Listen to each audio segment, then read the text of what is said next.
Now that we have our select shippers, we'd like to make it read-only. We don't want our users to use this screen to actually edit the shippers. As you can see, by default, I can make changes here.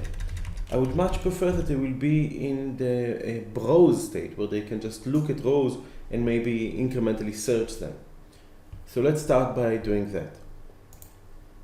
Let's go to our controller and change the activity of this controller.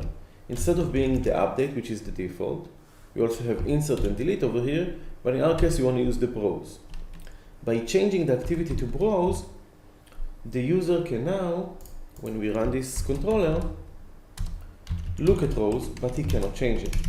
Okay, so when I type something, it will actually search for it. So if I say, I'll go to company name, say F, it will go to federal shipping. It will incrementally search the rows, which is great. So the user now is in what was called in Magic query mode, and it's called browse mode in .NET. But still the user can change by going to options, modify records, or options create method. So let's go ahead and disable those. So to disable those, all we need to do is say allow update false, allow delete false, and allow insert false. And now we have a controller that is completely read-only. The user cannot change anything, it cannot delete anything.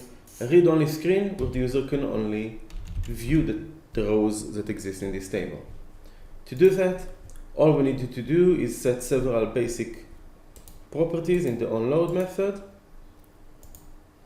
as we can see over here. Activity browse, allow update, allow delete, allow insert.